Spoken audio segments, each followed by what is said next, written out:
Morning folks, International Bigshot here, and welcome to another episode of Things I Don't Like. Today I'm going to be talking about online planning applications.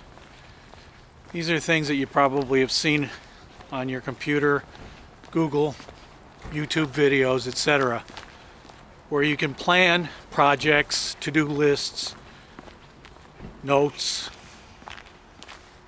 write a book. You can do pretty much anything you want if you believe the videos in these planning applications. I've used a few of these programs. I think I started out with Trello and then I moved over to OmniFocus in 2014 when I first moved to Malaysia, and the company I was working with had a big project that we had to get planned and then implemented all over the country there. So I thought OmniFocus or some kind of online planning application would be a good addition, I guess you would say. I used Trello for about 2 weeks. I tried to get other people in the office to use it, but no one really seemed interested. And after a while, I lost interest in it. I spent most of my time trying to set it up to the way I wanted it to work. I was never really satisfied with it, so eventually gave it up. Same thing happened with OmniFocus. It really looks nice in the videos, and when you open up the application it looks nice, and I think that's part of the attraction. People like what these programs look like, and they like the idea of getting things all in one place, getting all their tasks, jobs, to-do lists, notes, everything in one spot. And setting it up makes you feel as if you're actually accomplishing something. I could even go so far as to say setting it up requires so much work that you may even feel like you've gotten some of the things done, when actually you haven't. In my experience, I'll cut to the chase, these programs are a giant waste of time. Why do I say that? For two reasons. First, all of these applications require you to do things their way. Some are more conformist than others, but they all have certain ways that they take care of tasks, calendars, completion, etc., that you have to conform with in order to successfully use these programs. So when you first start setting these things up, a lot of your time is spent trying to figure out what their system actually is and how it fits in to not only what you do, but how you're used to doing them. I'm walking fast because it's minus 15, and short of setting myself on fire, this is the only way I can warm up. The second reason is, and I found this out after I've used, I think it was OmniFocus for a while, almost a week, that I started adding things that I did previously. So at night or in the evening or early in the morning the next day, I found that I was adding things to the list that I had done yesterday in an attempt to make it look the way it did on the YouTube videos.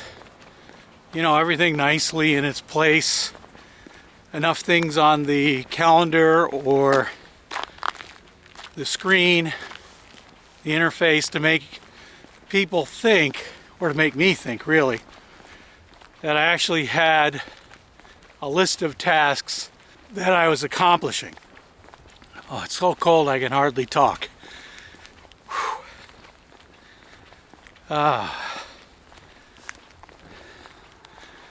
So once I started adding things to the list after I had done them, I started to realize that this idea of using these planning applications for me was kind of silly. And I was just wasting my time trying to set them up and use them the way they wanted me to use them. And that's the experience I think lots of people have when they switch to these kinds of applications. They spend more time fiddling with the application to get it to look nice, to get all their tasks into it, than they actually do doing the tasks. So they spend more time planning than they do doing the work. So after my short foray into using these kinds of applications, I stopped using them altogether. But I do still enjoy watching the videos that people make about how to actually use them.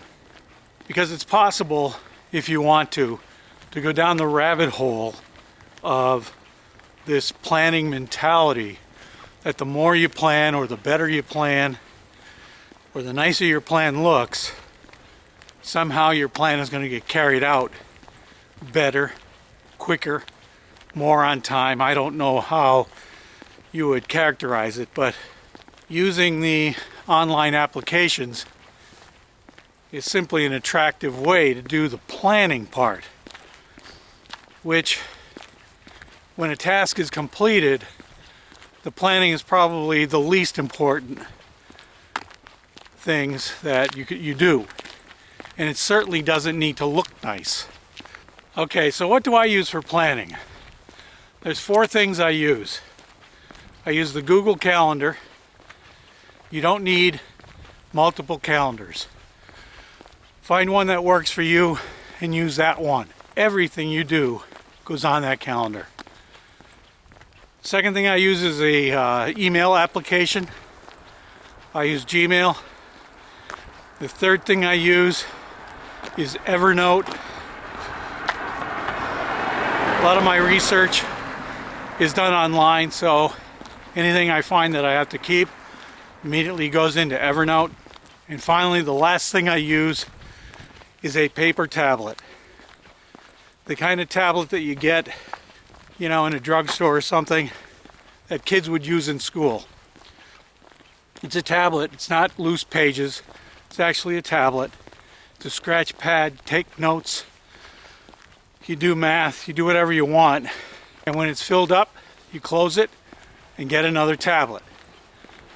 It doesn't have to look nice. It just has to have information that you need. It's the only paper planning tool that I use. I say that people use these online applications, they spend more time planning than they do anything else. If you want to see a good example of this, of really going down the planning rabbit hole, go to YouTube and type in bullet journal and watch some of those videos. I don't think people that spend time making things like that, like a bullet journal, actually get anything done at all except making their bullet journal, which seems to almost take over their entire life. So that's a rabbit hole you'll never exit from once you go down that route. But anyway, that's my take on online planning tools, why I don't like them. If you like this video, please subscribe. If not, subscribe anyway, because you can unsubscribe a few weeks later and teach me a thing or two. Thanks for watching. We'll see you next time.